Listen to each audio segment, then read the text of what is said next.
Hello guys, good morning to all of you. I hope you all are good at your place and I'm very happy to see you again in my session. तो आज के session में हम लोग एक बहुत ही important topic cover करेंगे जिसका नाम है इवैल्यूएशन ऑफ बैंक्स। देखिए, अगर हम आज की बात करें तो आज हमारे कंट्री में बहुत प्रकार के बैंक्स हैं। जैसे नेशनलाइज्ड बैंक है जिसको हम पंजाब नेशनल बैंक हो गया, एसबीआई हो गया, ठीक है। इस तरीके के और भी बैंक्स हैं। प्राइवेट बैंक हैं जैसे यस बैंक, एचडीएफसी बैंक या एक्सिस बैंक। कुछ कोऑपरेटिव बैंक्स हैं जैसे बॉम्बे मर्केंटाइल बैंक। तो आज हम लोग अपने कंट्री में मल्टीपल वैरायटीज ऑफ बैंक्स की बात कर रहे हैं, या अगर हम वर्ल्ड लेवल की बात करें तो वर्ल्ड में भी आज मल्टीपल वैरायटीज ऑफ बैंक्स है। आज हमें इंश्योरेंस बैंक्स की सर्विसेज में इंश्योरेंस भी आ जाता है, ठीक है। पॉलिसीज भी आ जाती हैं, ठीक है। इन्वेस्टमेंट प्लान्स भी आ जाते हैं, बहुत सारी चीजें हैं। लेकिन डिस्कशन इस बात पे है कि क्या यही सर्विसेज या यही स्ट्रक्चर हमेशा से रहा है बैंक्स का? क्या दौर रहा होगा पहले का जब बैंक्स स्टार्ट हुए और बैंक्स का कंसेप्ट शुरू हुआ, ठीक है, और लोगों ने बैंक्स पे ट्रस्ट करना शुरू करा। अब एक इमेजिनेशन करो कि हमारे पैसे कोई अनजान व्यक्ति हो, हम उसके पास 1 रुपया ना छोड़ें और हम एक बैंक पर जिसने हमें सिर्फ एक आश्वासन दे रखा है और ये भी कंफर्म नहीं है कि हमारा पैसा वहां पे सेफ है, कभी भी वो बैंक करप्ट हो सकता है, बावजूद इसके हमने अपना पैसा उस बैंक में जमा कर रखा है। तो कुछ तो रीजंस रहे होंगे इस ट्रस्ट का बिल्डअप होने में, ठीक है। तो मैं बात कर रहा हूं actually middle age of the world, पूरी दुनिया के एक मिडल एज पीरियड की। मिडल एज पीरियड एक्चुअली में बोला जाता है 15 वो 5th सेंचुरी से 15th सेंचुरी तक, ठीक है। ये इसको हम बोलते हैं मिडल एज। उसके बाद का एक अलग एरा स्टार्ट हुआ है। बट मिडिल एज पीरियड होता है 5वीं सदी से 15वीं सदी तक का जो टाइम पीरियड था। ये वो पीरियड था जिसमें बैंक्स जैसा वर्ड इजाद हुआ, इवैल्यूएशन हुए, ठीक है, और बैंक पे लोगों का ट्रस्ट जो है बना। पहले मैं आपको बैंक ये जो वर्ड है इस वर्ड का मीनिंग समझाता हूँ। अच्छा, सुनते रहना यार, बड़ा इंटरेस्टिंग लेक्चर होने वाला है आज का। सुनते रहना, लिखवाऊंगा भी आपको। पहले मैं इस बैंक वर्ड का मीनिंग बताता हूँ। बैंक एक ऐसा इंस्टीट्यूशन होता है, जनरली हम इसको फाइनेंशियल इंस्टीट्यूशन बोलते हैं, और इसका काम होता है कि लोगों से उनके मनी को एक्सेप्ट करना, कुछ लोगों से उनके पैसे को एक्सेप्ट करना और कुछ लोगों को लोन देना। That's the only work of the bank, right. मैं आज के मल्टीपल सर्विसेज वाले बैंक्स की बात नहीं कर रहा, मैं एक जर्नल डिस्कशन कर रहा। This is the major work के accept the money and provide the loan, right। लेकिन जैसे कि मैंने बोला हिस्ट्री, तो हिस्ट्री एक्चुअली कुछ इस तरीके से, थोड़ी सी कहानी बता रहा हूँ मैं। कहानी में तो सच्ची बात है ये। तो वो ऐसा है, मान लो एक हमारे यहाँ पे, मान लो एक टाउन है, ठीक है। टाउन, टाउन का मतलब एक जगह, एक प्लेस मान लो, ठीक है। और मैं बात कर रहा हूँ बहुत पुरानी, कम से कम 700-800 साल पहले की बात कर रहा हूँ मैं, कम से कम 800 साल पहले की बात कर रहा हूँ। एक टाउन है हमारे यहाँ पे और वहां पे बहुत सारे लोग रहते हैं। मान लो वहां पे 10 पीपल रहते हैं, 10 लोग, ठीक है।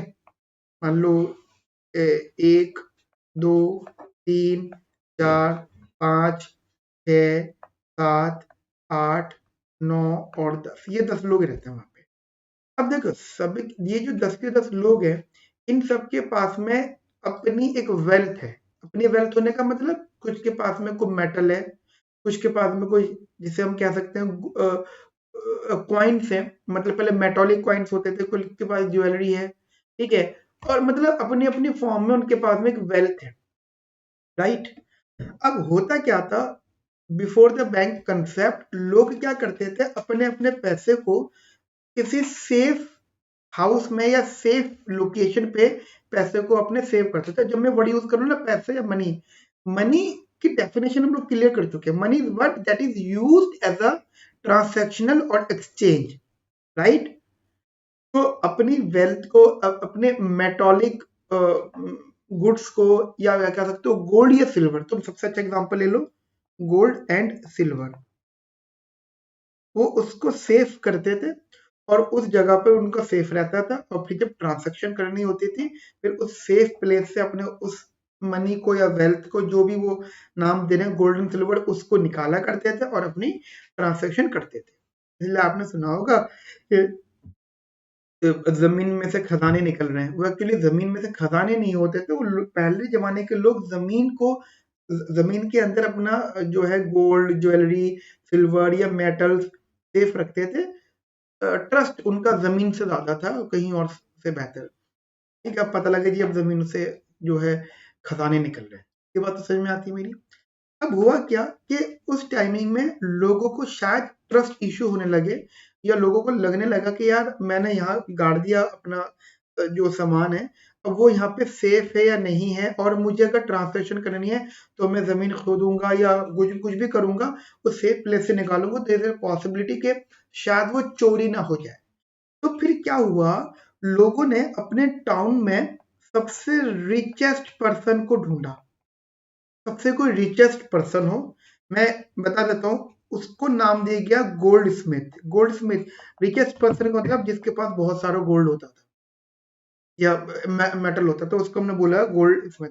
ऐसा होता नहीं है कि हमारे खानदान में जो सबसे अमीर होता है हमारा उस पर ज्यादा ट्रस्ट होता है, वो मतलब सबसे अमीर आदमी अगर आपसे उधार मांगता है तो आप आंख झपकते उसको उधार दे देते हो, और जो गरीब आदमी अगर मांगता है तो उसको मना कर देते हैं। क्यों? क्योंकि अमीर आदमी कभी डिफॉल्ट नहीं होगा, उसके पास इतना कुछ है, अगर किसी वजह से प्रॉब्लम होती है वो कहीं ना कहीं अरेंज करके दे देगा।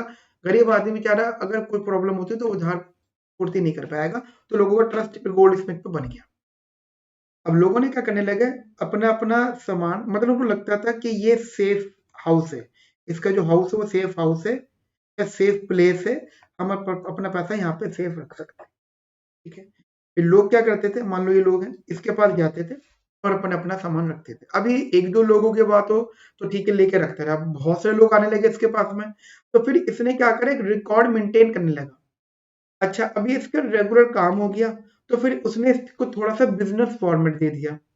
ठीक है, अब बिजनेस फॉर्मेट देने का मतलब ये था कि अब उसने क्या करा, एक तरह का रिकॉर्ड बनाना शुरू कर दिया कि मान लो पर्सन ए आया है, पर्सन ए, एग्जांपल दे रहा हूं कि 500 ग्राम गोल्ड लेकर आया। अब 500 ग्राम गोल्ड एक पर्सन ए अगर दे रहा है टू गोल्ड स्मिथ, तो इसका कोई प्रूफ तो यहाँ दिया है, मान लो मुकर जाए, ये भूल जाए, तो प्रूफ में एक उनको रिसिप्ट देने लगे। अब कुछ लोग इसको रिसिप्ट के साथ साथ आप कह सकते हो कि एक प्रूफ मान लो एक तरीके से।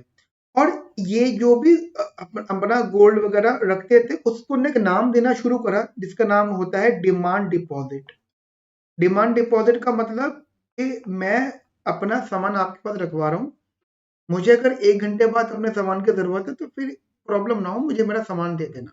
तो फिर वो तो अच्छी सर्विस माँगने लगे। एक तो होता है कि आपने अपने मदर-फादर के पास में बनी पॉकेट मनी सेविंग्स थी, वो रखवा दी। तो उन्होंने जब सेविंग करवा रहे हो, उनका इसका मतलब हो गया कि उसको वो सही से अपनी, जैसे होता है ना अलमारी वगैरह, आराम से एक सेफ प्लेस पे रख रहे हैं, बिल्कुल एडजस्ट करके। अब तुम अगले घंटे उनके पास आए कि पापा वो जो मैंने पैसे रखवाए उसमें से जरा इतने पैसे दे देना, चलो एक बार मांग लोगे, फिर शाम को फिर आकर दे देना, तो आपके पापा बोलेंगे ना कि भैया तूने तो मेरे को इंगेज कर दिया। अब अगर वही चीज उस टाइम हुई तो लोगों ने गोल्ड स्मिथ, वो जो पर्सन था, उसे इंगेज कर दिया। अब उसने अपनी इंगेजमेंट की वजह से, जैसे इंगेज कर रहे थे, तो फिर उसने बोला भैया ऐसा मैं एक कमीशन लूंगा फिर। ठीक है, क्योंकि मैं बिजी हो गया हूँ, और मेरे को बिजी होने का मतलब है कि मुझे अब एक बंदा रखना पड़ेगा तुम लोगों की ट्रांजेक्शन को, क्योंकि तुम आ रहे हो, तुमने रखा है 500 ग्राम का गोल्ड, अब तुम कह रहे हो कि मुझे इसमें से 100 ग्राम दे दो, 50 ग्राम दे दो। ठीक है, तो अब इस पे क्या होगा, ये सर्विस मैं दे रहा हूँ, लेकिन तुम्हें जो है अब इस पे एक फी देनी पड़ेगी क्योंकि मैंने बंदा हायर किया। समझ में आ रही? यहाँ से बैंक्स का और बैंक स्ट्रक्चर की शुरुआत हुई। ये सच्ची कहानी, मतलब ऐसे ही कहानी बता रहा हूँ, एक असली स्टेटमेंट है, मैंने पढ़ी है इसके बारे में। ठीक है, यहाँ तक बात समझ में आ गई। अब अब यहाँ से दो बातें होने लगी कि जैसे आप मान लीजिए आपका एक डिमांड डिपॉजिट है पर्सन का गोल्ड स्मिथ के पास। ठीक है, वो डिमांड डिपॉजिट उसके पास है। अब चलो ठीक है, पर्सन ए ने एक सर्विस के तौर पे पैसे दे दिए कमीशन के तौर पे कि ठीक है मैं जब आऊंगा मैं पैसे ले जाऊंगा, अपना गोल्ड उठा के या मेडल उठा के या जो भी मेरा सामान रखा हुआ मैं तुमसे ले जाऊंगा। अब थोड़ा सा इनको भी प्रॉब्लम होने लगी, इनको गोल्ड स्मिथ को भी कि यार मैं बार बार निकाल के दूंगा, वो वाली बात है कि तुम अगर फादर से बार बार मांगते रहोगे तो वो भी बोल इरिटेट होंगे। उन्होंने क्या करा, उन्होंने ये जो रिसिप्ट थी इसको एज अ एक्सचेंज यूज करना शुरू कर दिया। मतलब इस पे लिखा होता था ना कि इतने ग्राम या इतना किलो या इतने अमाउंट का मेटल आपके पास में गोल्ड स्मिथ के पास रखा हुआ है और आपको अगर ट्रांसेक्शन करनी है तो एक ट्रस्ट बन गया। तो ये जो रिसिप्ट थी एक ट्रस्ट था। तो लोगों ने क्या करा, अब अपना मेटल ना लेने के बजाय एक तरीके से प्रॉमिस नोट लेने लगे। मतलब यू कैन से दैट एक तरीके से प्रॉमिस नोट कि आप हमें लिख के दे दो कि आपके पास में हमारे इतना अमाउंट रखा हुआ है और हमें इतने पैसे की जरूरत है। मान लीजिए किसी के, मैं एग्जांपल दे रहा हूँ, एक शॉर्ट एग्जांपल, किसी का 5 किलो गोल्ड रखा हुआ है और उसे जो ट्रांजैक्शन करनी है वो आधे किलो गोल्ड में ट्रांजैक्शन हो जाएगी। तो तुम एक काम करो, एक प्रोमिसरी नोट एक नोट पे लिख के दे दो कि इस बंदे का 5 किलो गोल्ड रखा हुआ है, उनमें से 50 ग्राम या 500 ग्राम गोल्ड से ट्रांजैक्शन हो रही है। मैं ये गारंटी दे रहा हूँ कि इसके इतना अमाउंट ऑफ गोल्ड मेरे पास है, आप इस प्रोमिसरी नोट को मेरे पास लेकर आओगे तो फिर मैं आपको वो गोल्ड दे दूंगा। तो गोल्ड ना नहीं लेने की बजाय उन्होंने वो रिसिप्ट लेना बेहतर समझा, प्रोमिसरी नोट लेना बेहतर। यहाँ से एक तरीके से चेक्स की शुरुआत हुई। ठीक है, एक तरीके से चेक कह सकते हो, नोट कह सकते हो, जो नोट भी है चेक भी है, जैसे लिख देते हैं ना चेक पर, चेकेबल डिपॉजिट्स। ठीक है, जो जिन डिपॉजिट्स पे चेक्स इश्यूज होते हैं। अब किसी ने बोला कि मेरे पास में 5 किलो गोल्ड है, अब एक काम करो, मेरे को तुम चेक्स बना के दे दो, वो चेक जो जो है 10 चेक्स दे दो, 10 चेक्स, और 10 चेक्स जो है वो ऐसे होंगे 500 ग्राम का एक चेक। मतलब एक चेक से मैं 500 ग्राम के गोल्ड की वैल्यू की ट्रांसैक्शन कर सकता हूँ। ठीक है, तो ये वो टाइम था जब चेक्स वाला कंसेप्ट स्टार्ट हुआ। ठीक है, तो एंड ऑफ द डे अब एक तो पॉइंट ये भी था कि जो भी डिपॉजिट ये क्योंकि डिपॉजिट होता था, जो भी डिपॉजिट बैंक में या गोल्ड स्मिथ के पास होता था, पर्सन ए या जो भी पर्सन से उनका, तो वो प्रॉपर्टी जो थी या जो भी अमाउंट होता था, जो भी मेटल होता था, कुछ भी वो होता पर्सन का ही था। उसके बदले की बस कमीशन वगैरह का कंसेप्ट इस्तेमाल हुआ। अब आप बोलोगे सर तो गोल्ड स्मिथ वाला कैसे अकाउंट मेंटेन करता था? देखिए उसका बिल्कुल स्ट्रक्चर सही था। प्री वो टी अकाउंट बनता था। ठीक है, टी अकाउंट बनता था उस टाइमिंग में। और टी अकाउंट ऐसा था जैसे मान लीजिए गोल्ड स्मिथ कहता है कि मेरे पास में एसेट्स और लायबिलिटीज, मान लीजिए वो कहता है रिजर्व, मेरे पास जो रिजर्व्स हैं, मतलब रिजर्व मतलब मेरे पास में कितना अमाउंट ऑफ गोल्ड रखा हुआ है या अमाउंट ऑफ मेटल रखा हुआ है। तो मान लीजिए एग्जांपल दे रहा हूँ, 100 या $1000 का, मैं बार बार थोड़ा सा मॉडिफाइड टर्म यूज कर रहा हूँ क्योंकि ये तो बाद में डिस्कस हो रहा है ना। तो अब मेरे पास जो एसेट के तौर पे जो रिजर्व वो इतने का है, और लोगों का डिमांड डिपॉजिट कितने का, डिमांड डिपॉजिट कितने का, दैट इज इतने का डिमांड डिपॉजिट। तो ये टी अकाउंट बन गया। अब आगे चल के जब उन्हें कमीशन फी है, अब कमीशन फी का मतलब हो गया कि $1000 पे उसको अगर एग्जाम्पल 5% भी कमीशन मिला होगा तो उसमें एड ऑन, अब ये जो होगा न्यू जो एड ऑन हो जाएगा 5%, मतलब ₹50 ऐड कर लो या $50, तो 1050 हो गया। अब इसमें क्या होगा, डिमांड डिपॉजिट तो इतना का ही है, बट उसका जो अमाउंट है वो ₹50 और उसका ये अमाउंट हो गया। तो ये टी अकाउंट आगे बढ़ता जाएगा बढ़ता जाएगा। मुझे बताओ ये कहानी समझ में आई आपको, बैंक्स की एक्चुअली में शुरुआत कैसे हुई? So this is the story behind it के how basically how to evaluation of banks comes up। ठीक है, कैसे ही हुआ, बाकी कहानियां बहुत सारी और हैं, मैं टू द पॉइंट बात अभी नहीं रखता हूँ। अब मैं काम करता हूँ, आपको ये तो मैंने ऐसे लिखवा दिया है, मैं इसको अच्छे से नोट्स फॉर्मेट पे, ठीक है, मैं नोट्स फॉर्मेट पे तो यहाँ देखिए मैं इसको हटा रहा हूँ सारी चीज़ों को, क्योंकि ये समझाने का था, क्योंकि जो आपके नोट्स होने चाहिए ना दोस्तों, वो बहुत डिटेल होने चाहिए, अच्छे। ठीक है, तो ये कंफ्यूज करेंगे आपको। आपको रफ नहीं करना है, आपको ऐसे रखना है। ये मैं इसलिए रफ कर रहा हूँ अपने लिए कि कि जब मैं आपके पास नोट्स भेजूँ तो आपके पास एग्जैक्ट इन्फॉर्मेशन पहुंचे, क्योंकि आप मेरे साथ में अपनी आंसर राइटिंग को भी स्टडी कर रहे हो। समझ में आई मेरी बात आपको? ठीक है, लिखिएगा आप मेरे साथ में, that banks are financial institutions financial institutions that accept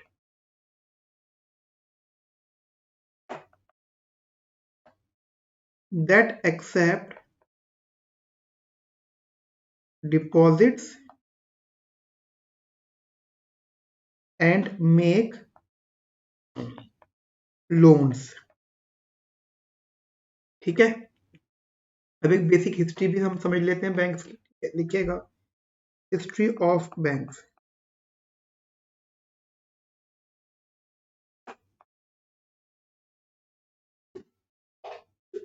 ठीक है, ड्यूरिंग द मिडल एज। अच्छा, मैं जब कहता हूँ ना मिडल एज, तो 5th to 15th सेंचुरी की बात में कर रहा हूँ। ठीक है, middle age,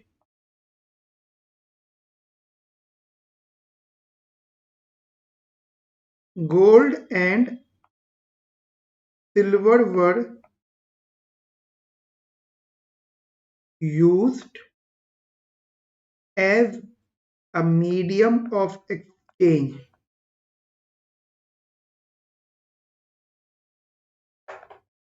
as a medium of exchange। ठीक है, आगे लिखना, people stored their valuable metals in safe location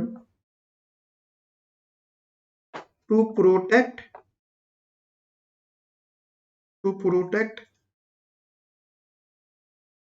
from theft and hazards। ठीक है, हजार्ड्स का मतलब क्या होता है? मतलब शायद कभी आपने सुना होगा, असमेटिक इंफॉर्मेशन होती है जब जहाँ पर तो दो चीजें होती हैं। ठीक है, एक तो हो जाता है एडवर्स सिलेक्शन, एक होता है मोरल हजार्ड। एडवर्स सिलेक्शन होता है कि आप कोई स्टेप लेने से पहले कंफ्यूज हो, तो एडवर्स सिलेक्शन होगा कि ये स्टेप लूं या ना लूं, उस पर कंफ्यूज है।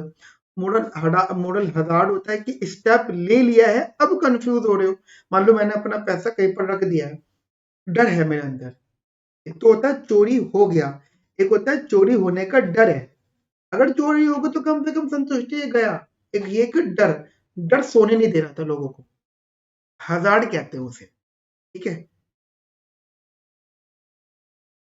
देन मैं मतलब ऐसी कहानी तो की फॉर्मेट पर नहीं लिख रहा, मैं टू द पॉइंट लिख रहा हूँ। देन मैं अपना रोल बता रहा हूँ, वहां के जो गोल्ड स्मिथ गोल्ड स्मिथ का, आप ऐसा मान लो कि ऐसा पर्सन जो कि ऐसी अकोमोडेशन ऑफर कर रहा है।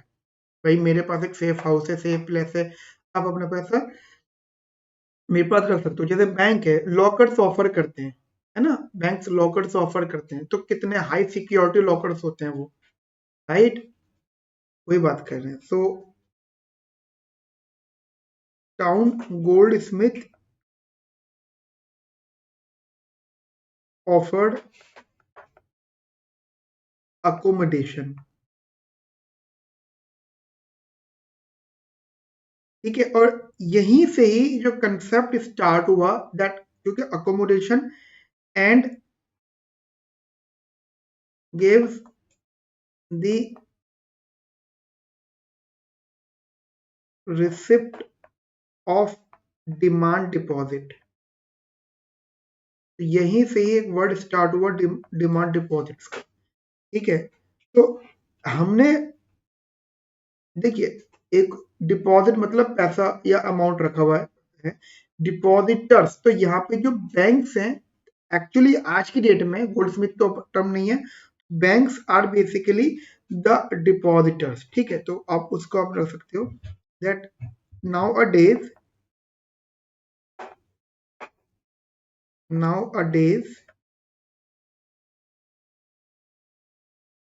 banks are considered as a depositors.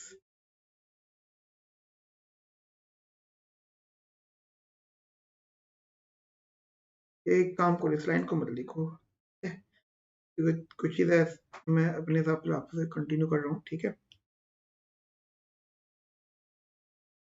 एक बात मुझे बताओ, बैंक के पास पैसा आ रहा है तो बैंक का पैसा वो नहीं, जिस जो जमा कर रहा है उसका पैसा है, ठीक है, तो you can write the deposits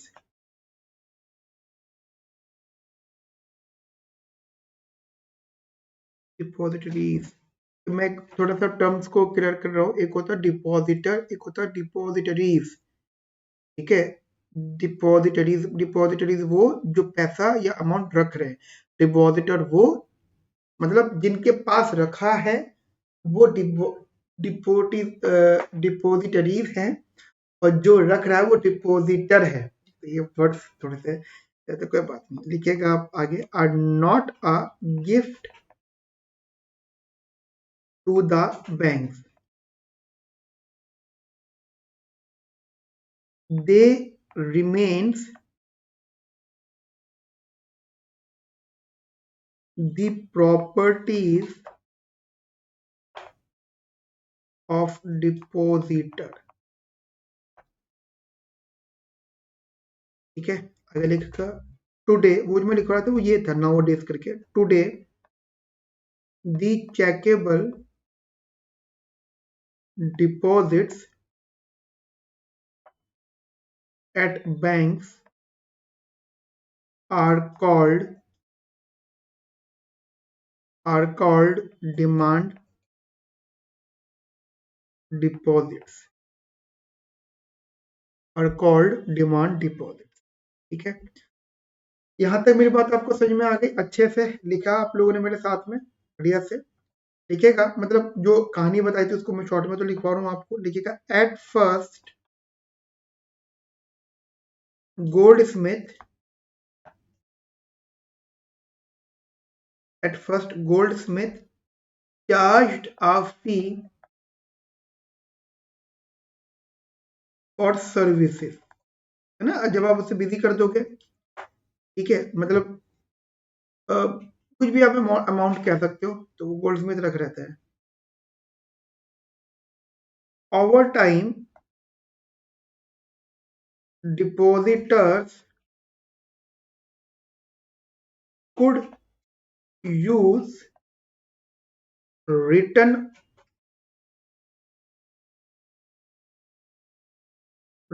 orders to pay rather than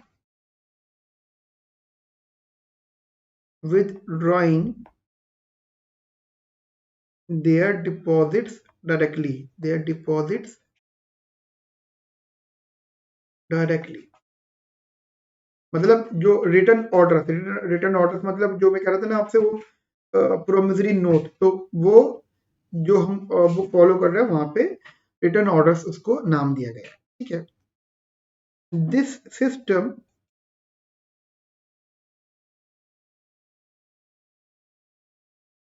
evolved into a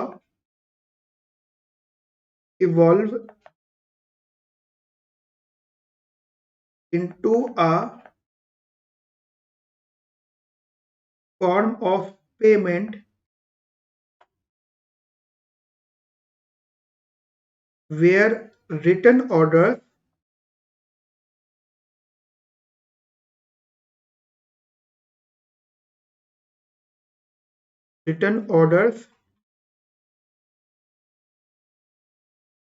were exchanged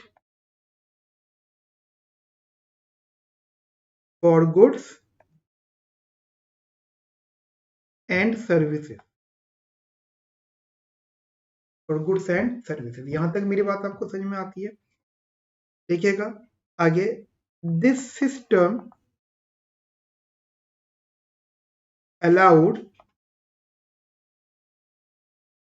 for a secure and efficient way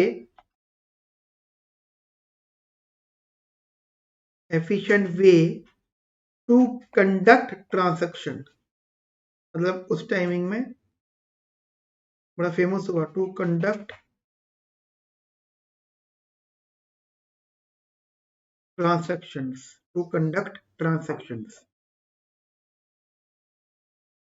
also written orders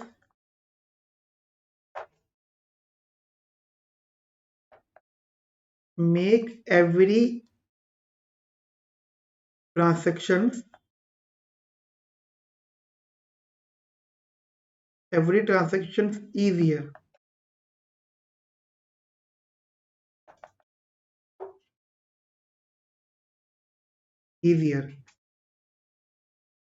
which reduced the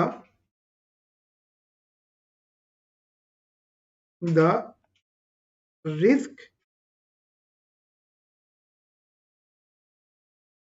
of risk and allow payments।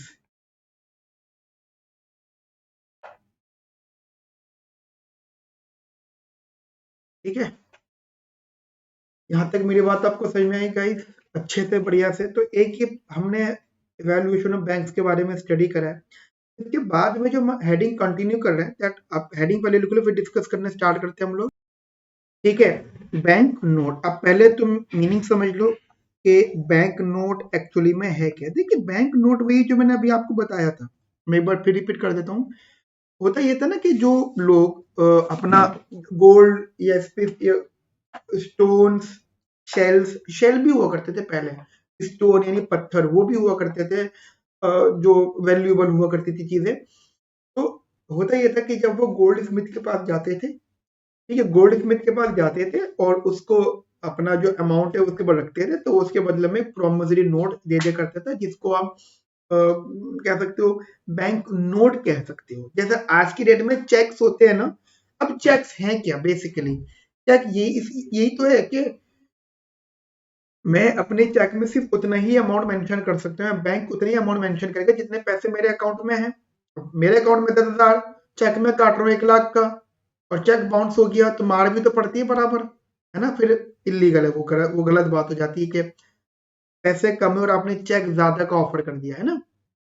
और पैसे कम है, check ज्यादा का दे दिए, ये बात बाद में पता लगती है, तो फिर फाइन भी पूरा बराबर का लगता है। ठीक है, बाहर। तो बैंक जो है एक प्रोमिसरी नोट दे रहा है आपके चेकेबल डिपॉजिट्स, आपके डिमांड डिपॉजिट्स पर। अब बात है क्या होती है कि जब उन्होंने आपको एक नोट दे दिया, ठीक है, नोट मतलब उस पर लिख दिया कि यस, एक आपके पास, हम हमारे पास आपका इतना अमाउंट है, ठीक है। तो जो डिपॉजिटर होता है, जिसने अपना पैसा या अपना अमाउंट गोल्ड सिल्वर वगैरह डिपॉजिट करा हुआ होता है, तो वो उसके रिटर्न में जो उसको रिसिप्ट मिलता है, तो वो उस रिसिप्ट को एज अ एक्सचेंज यूज करता है ट्रांसेक्शंस के लिए। एक तो पॉइंट ये हो जाता है कि वो अमाउंट निकालेगा फिर अपनी ट्रांसेक्शन करेगा। नहीं, वो ऐसा नहीं कर रहा, वो सीधे सीधा उसको एज अ एक्सचेंज या as a medium of exchange use कर रहा है। आज के डेट में इसी चीज को हम लोग चेक्स बोलते हैं। अब देखो, अगर यही प्रोमिसरी नोट बैंक दे रहा है तो चेकेबल, तो ये चेक्स बोले जाएंगे। यही अगर प्रोमिसरी नोट गवर्नमेंट दे रही है तो उसको आप करेंसी बोलोगे। भाई, नोट पे लिखा हुआ है ना कि मैं धारक को जो है भरोसा देता हूं, मैं धारक को ये वचन देता हूं कि ये 500 रुपए का नोट है और मैं इसको अथॉरिटी देता हूँ, हाँ, इसको एज अ 500 रुपीज इस्तेमाल करो। ठीक है, तो इस वजह से तो जो डॉलर या कोई भी दूसरी करेंसी इंडिया में अब नॉर्मल ट्रांसैक्शन में यूज नहीं कर सकते, वो यूज होगा बैंक्स में, पर वो नॉर्मल ट्रांसैक्शन में यूज नहीं हो सकता। ठीक है, ओके, ठीक है, समझ में आ गई मेरी बात? अच्छा, अब ये जो मैंने कहानी आपको बताई है, इसको एक शॉर्ट नोट में लिख लेते हैं। ठीक है, लिखिएगा, it is a document written by the early, ये मतलब शुरुआत तो गोल्ड स्मिथ से ही हुई थी, ठीक है, ठीक है, वो तो गोल्ड स्मिथ से ही हुई थी शुरुआत, gold Smith.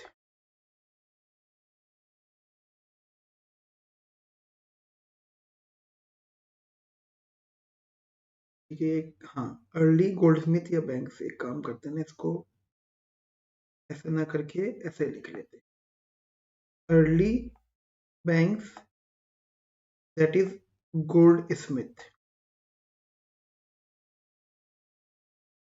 promising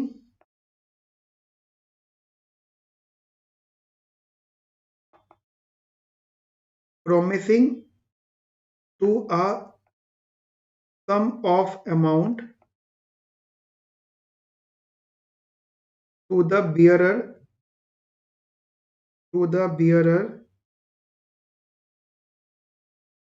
on demand।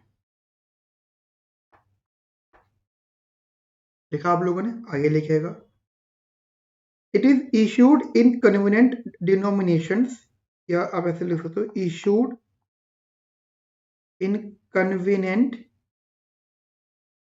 जैसे पहले तो ये होता था कि अमाउंट्स जैसे वहीं से लिखे हुए आते थे, जैसे आजकल आपने वो देखा है ना कि जो चंदा होता है तो चंदे की रिसिप्ट पे लिखा हुआ होता है 100 रुपए, 50 रुपए, 500 रुपए लिखा हुआ होता है, मतलब वो पर्ची दे रहे हैं तो उस पर जो लिखा हुआ वही आप उतने वही इतना आपको देने हैं, ठीक है, एग्जाम्पल दे रहा हूँ।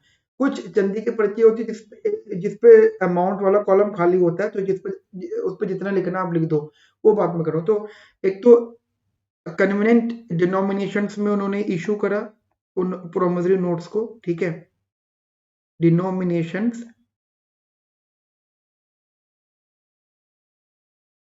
And making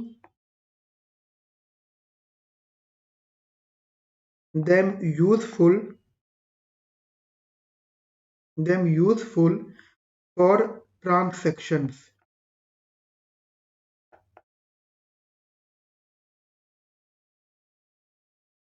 Depositors could exchange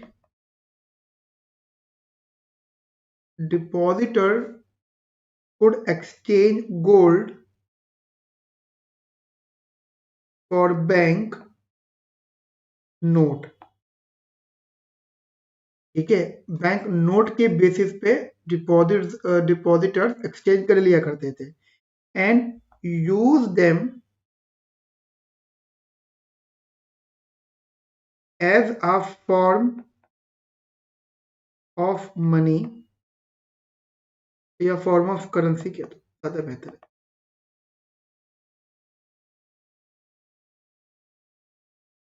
anyone receiving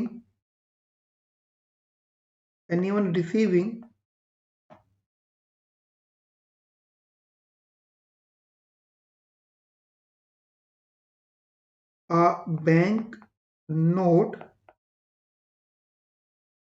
could redeem it for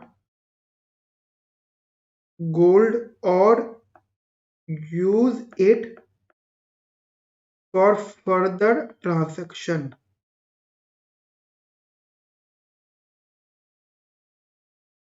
मतलब तुम ऐसा मान लो कि जैसे पर्सन ए ने गोल्ड स्मिथ के पास में 5 किलो सोना रखवाया, गोल्ड रखवाया, और उससे प्रोमिसरी नोट ले लिया और उसको अपने हिसाब से कन्वीनियंस लेवल पे डिनोमिनेशन में कर लिया। मतलब तुम आसान भाषा में मान लो कि उसने 500 ग्राम के आधा किलो सोने के हिसाब से वो प्रोमिसरी नोट 10 ले लिए। अब उसको जो ट्रांसैक्शन करनी हो रही थी वो अब गोल्ड नहीं दे रहा, वो जिस पे आधा किलो लिखा हुआ है वो अपनी ट्रांसैक्शन उसके हिसाब से कर रहा है।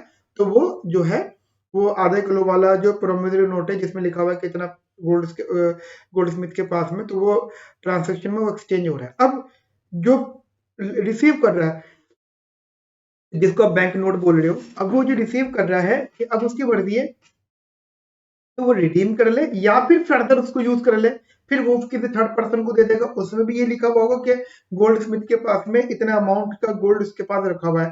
तो ये चलते रहेगा इकोनॉमी के अंदर, मतलब जैसा करेंसी आज की डेट में है कि जो जो करेंसी का पहला नोट इशू हो गए, जैसे मान लो करेंसी का पहला नोट है, बिल्कुल है ना, मैं बैंक गया, मैंने अपने अकाउंट से पैसे निकाले और मुझे बैंक ने मेरे अमाउंट के भरोसे ही मतलब मुझे एक नोट दे दिया जिस पे लिखा हुआ है आरबीआई कह रहा है कि आपको मैं वचन दे रहा हूँ कि आप इन नोट्स का इस्तेमाल कर सकते हो। फिर मैंने क्या करा, अब अगर मैं कह रहा हूँ उन नोट्स को आगे यूज कर रहा हूँ, फिर वो आगे यूज कर रहा है, फिर वो आगे यूज कर रहा है, तो वो नोट पहले सबसे पहले किसके पास था और सबसे आखिर में किसके पास है, कुछ आता पता ही नहीं। वही बात यहाँ पर भी, ठीक है। तो इसी की हम बात कर लेते हैं। अब कंसर्न ये है कि आप बोल सकते हो कि सर अगर अगर बैंक्स इश्यूज इशू नोट, या आप कह सकते हो बैंक नोट या बैंक इशू नोट, तो उसको आप नाम दोगे चेक्स, और अगर गवर्नमेंट इशूड नोट उसको आप नाम दोगे करेंसी। ये भी बड़ा इंपॉर्टेंट पार्ट हो जाता है। मुझे बताओ यहाँ तक आपको समझ में आ गई बात, अच्छे से बढ़िया से बिंदास से। तो इसको आज हम क्लास में हम लोग इतना रखते हैं। कमिंग क्लास में we will start from the types of bank notes, जिसमें मैं एग्जांपल देता हूँ। बैंक नोट एक फिएट करेंसी होता है, ट्रेवलर्स चेक्स होते हैं, मतलब बैंक जैसे ट्रैवलर्स हैं, अब कोई ट्रैवलर अगर कोई चेक दे रहा है, क्योंकि चेक इंस्टेंटली तो रिडीम नहीं होते, मतलब इंस्टेंटली तो आप चेक्स को से पैसे नहीं ले सकते, है ना, समय लगता है, चेक अभी डालोगे फिर समय लगेगा, ऐसा चीजें प्रोसेस है। और ट्रैवलर फिर वेट करेगा, क्योंकि ट्रैवलर के पास समय तो नहीं है, दिक्कत यही है। अब मैं पुरानी बात कर रहा हूँ, तो फिर वो भी एक अलग प्रोविजन वहां पे कुछ है, तो ये अगली क्लास में डिस्कस करते हैं। अभी वाली क्लास में हम लोग इतना रखते हैं, मिलते हैं नेक्स्ट सेशन में। Have a nice day, thank you, bye bye, take care.